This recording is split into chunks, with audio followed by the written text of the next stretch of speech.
So you want to know about investing? Well, this is the episode for you. Stay tuned.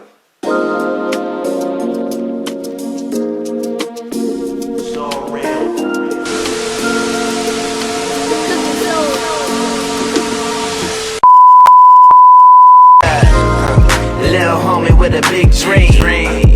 Get paid, then I ride clean.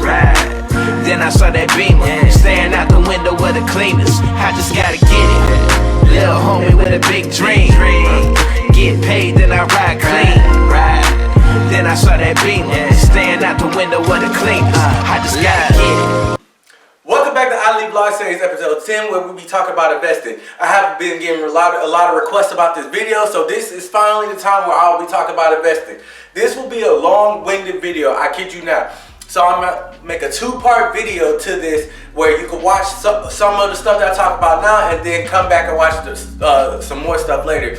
Cause I don't want to put this all into one video, then you're just going through the video and you're probably just like, alright, I got too much information at once, and then some stuff just get kept into your head and then some stuff just drop to the wayside. So I'm going to make a two-part series to this, and I will include bookmarks. What does bookmarks mean exactly? So there's going to be a certain time allotted in the video where you can click on something, and I'm going to be talking about a certain topic in particular.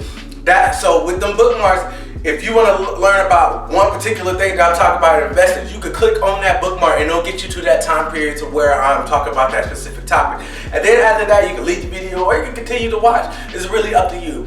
But I'm trying to make this as sweet, simple, and concise and to the point as I can. So I'll be putting bookmarks in it along with making a two-part series on this topic. So before we get into that, there's one thing I gotta tell you that I had throughout the time from the last video when I was launching my brand. You ready? You sure? Here we go. From within the last time I dropped the episode, I ended up catching COVID. What?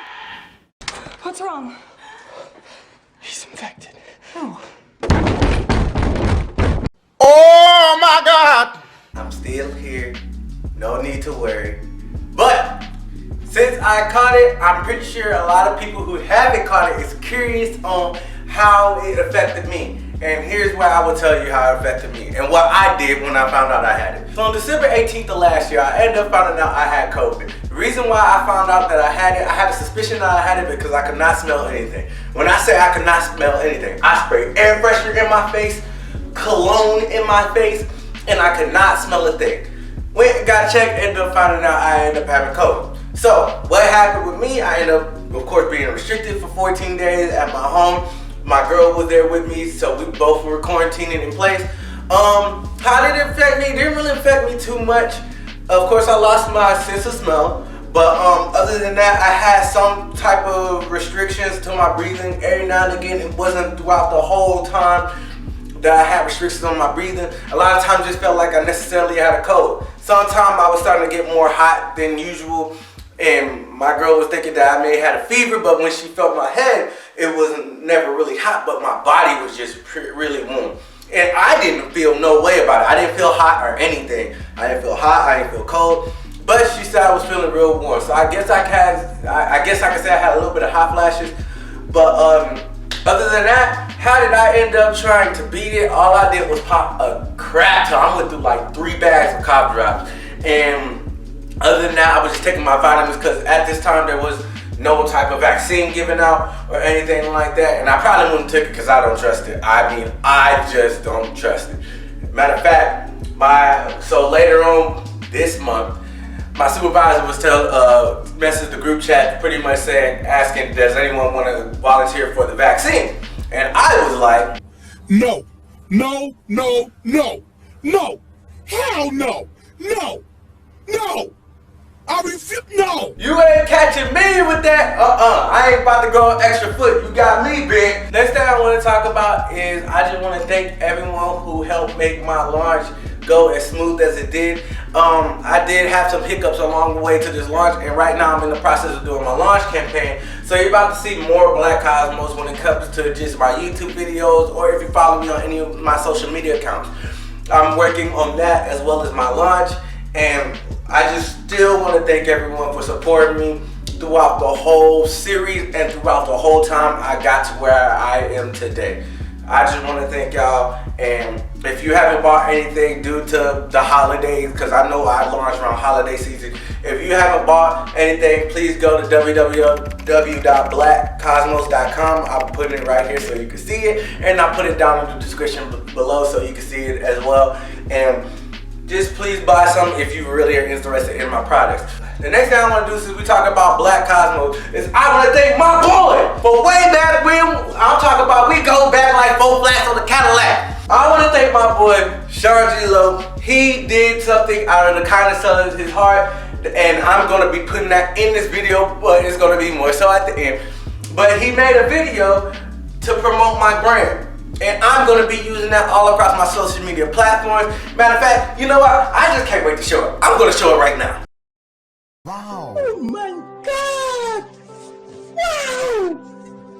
Oh my God. Just know if you stick through this whole video, you're going to see it again at the end. I'm just telling you right now. That joint is fire. Thank you so much, bro.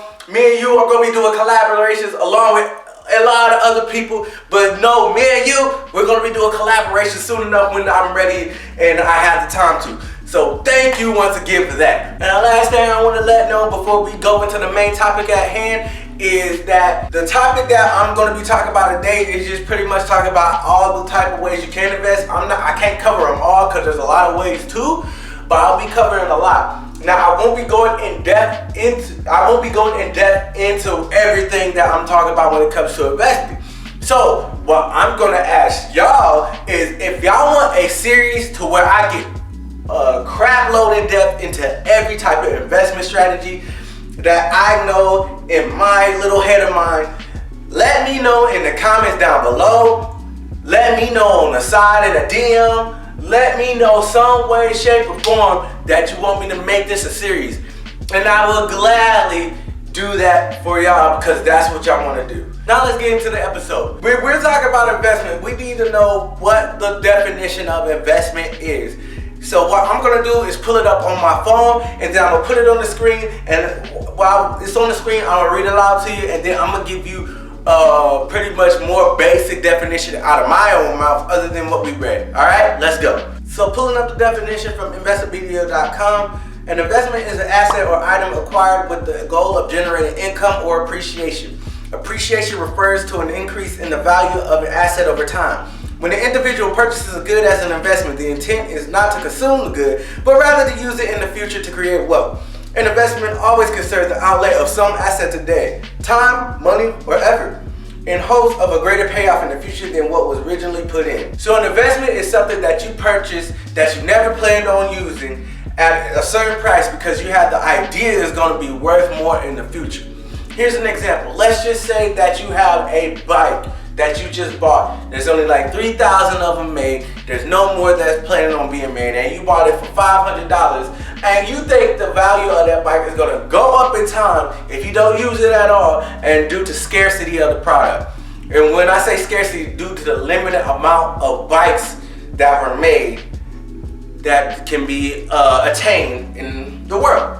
So you sit on that bike, you don't touch it or anything like that, right? And that $500 you paid for that bike end up being $3,000. Now, that bike's worth $3,000.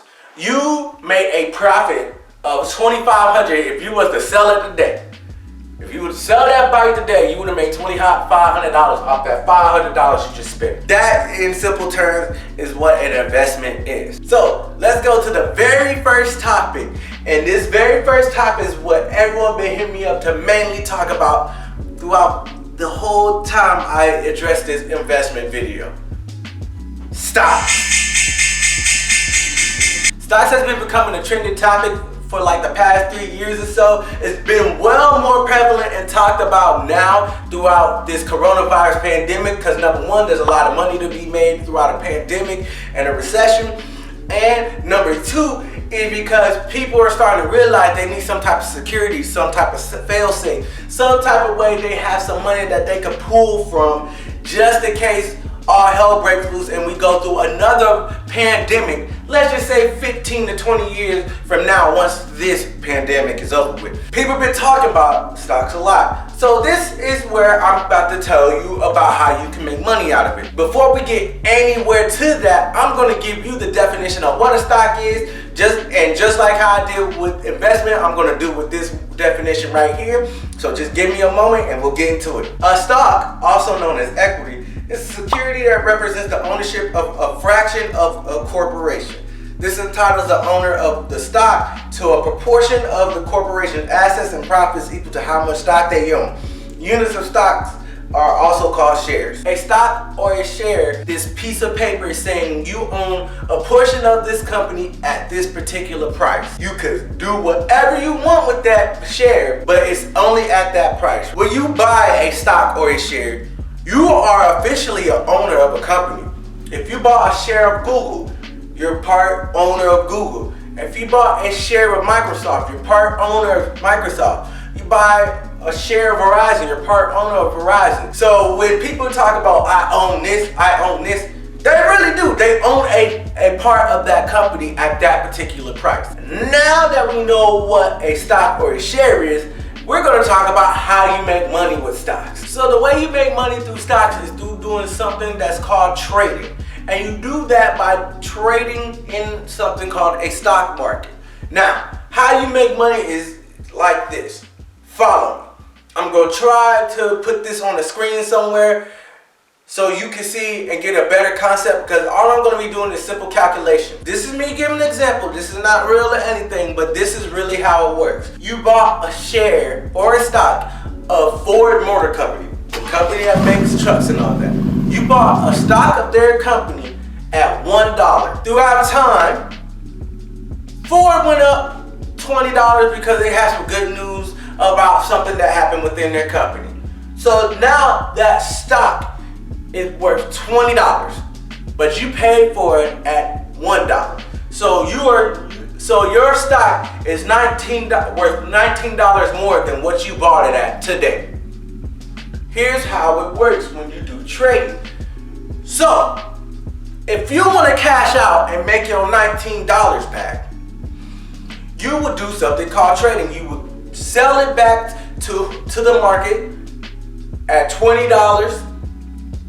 Someone buys it, and then you get your $19. And you made $19 off that $1 share that you bought of Ford way back when. Now, here's how you really make money when it comes to that. Now, let's think about it like this. You saw Ford Motor Company at $1 a share, and you did your research and all that, and you know that Ford is undervalued. And sooner or later, they're going to be worth more than $1. So let's just say instead of you buying that one share for $1, you bought 100 shares for $1. So now you own 100 shares of Ford.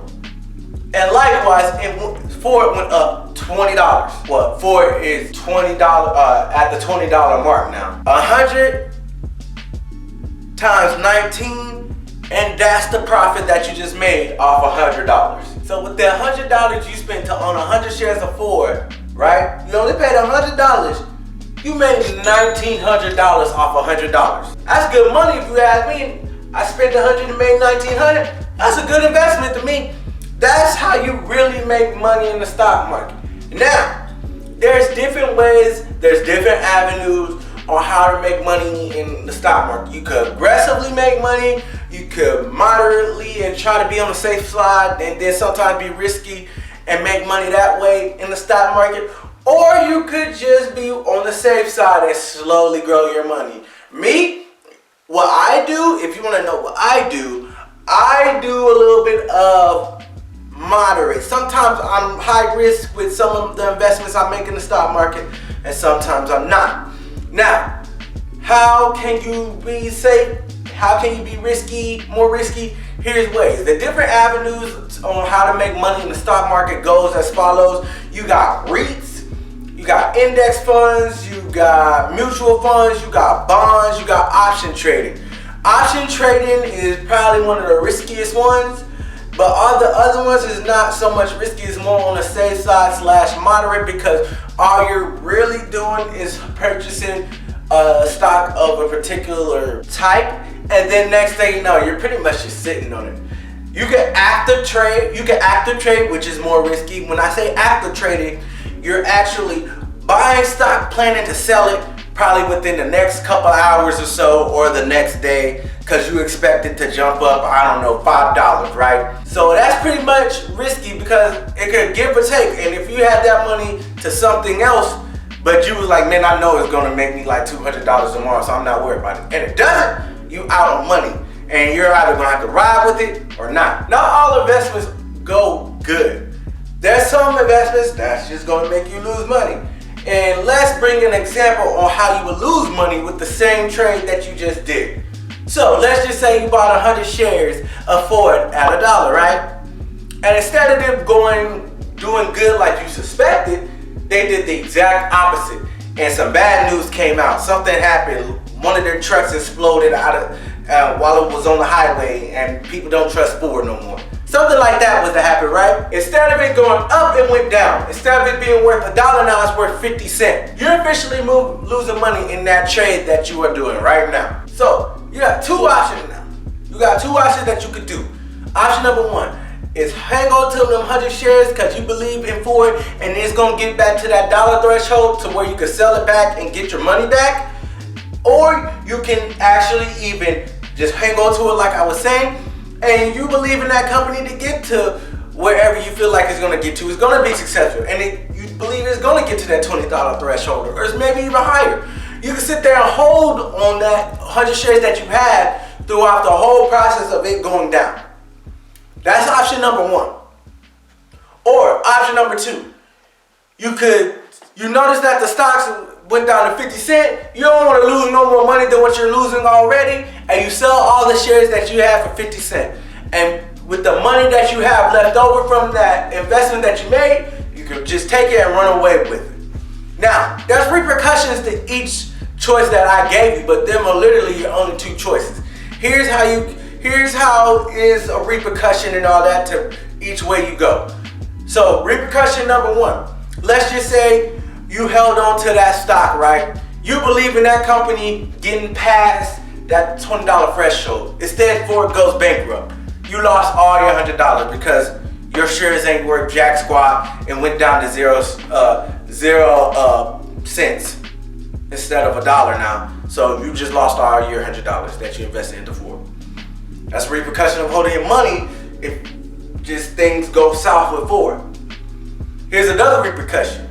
Let's just say you don't want to lose no more money that you already lost, so you sell it all your 100 shares for 50 cents, right? Then next thing you know, they got good news. Ford got good news, something has happened, and now they got out of that threshold. They're not only just worth $1, they went past that and made it to $20. You not only just took that money and ran away with it because you saw something bad happen, but you missed out on a lot of opportune money from it going to $20 a share. Ideally, you just lost out on $1,900 because you didn't believe in Ford. So there's repercussions to each way it goes. You just gotta pick your poison and just believe in that and do your research in order to make a decision that you're cool with, that you can sleep well with.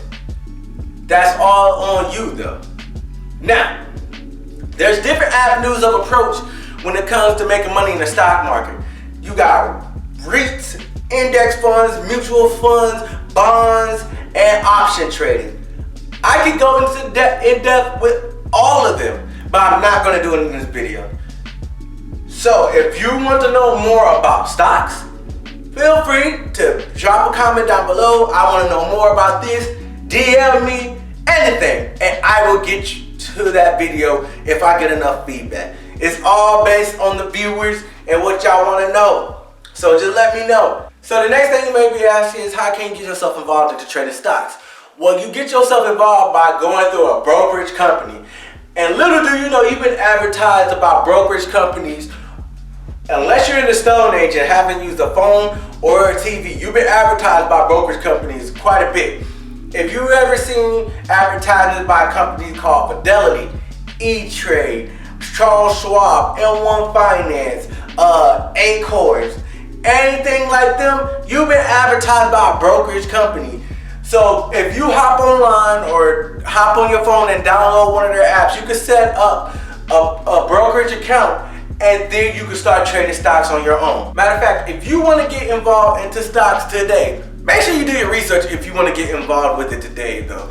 Do your research about stocks a little bit because I didn't give you enough info. But if you want to get involved in stocks today, I will give you invite codes to the brokerage companies that I use. That way you can have a successful sign up into your first brokerage account to where you can trade stocks. All you gotta do is look in the links down below and there will be my invite codes. Alright? Now let's go to the next topic. So the next thing we're gonna talk about that you can invest in is precious metals. Example, gold, silver, copper, bronze, etc. How can you invest in them? Why is that considered investment? I'm glad you asked, and here's why. At the very beginning of time, when the world had a currency that they used to buy things like tissue paper, clothes, food, anything, right? What was the first thing they were using as currency to buy things? Gold, silver, bronze, copper, etc. That will never go out of style. That will never be worth nothing, because if all else fails and the American dollar is not worth jack, because I know y'all have heard in the news or anything like that, our dollar is becoming less and less worth than what it's worth today. If it becomes worthless, if that American dollar becomes worthless, gold is gonna still be there to where you could buy whatever you want with gold, with silver, always gonna be there. So with that said, gold is gonna always hold a value. So you can buy gold, buy silver, or any of them precious metals and just sit on it. Go ahead, it's not a bad investment at all. Best believe it. So let's just say you want to buy gold, you want to buy silver or anything like that. There's places where you can buy gold and silver and all that. That's where you could hop online and hop on sites like JM Bullion, like I was telling you in the coronavirus episode. You can go to your local coin shops or anything like that. They're always buying gold and all that stuff. So they're going to be selling it as well, but it's for the price of what gold and silver and all that is going to be worth at that time. Or you can even go to pawn shops and you can buy gold there. But online you can buy it, pawn shops and coin shops. I can't think of really too much else after that.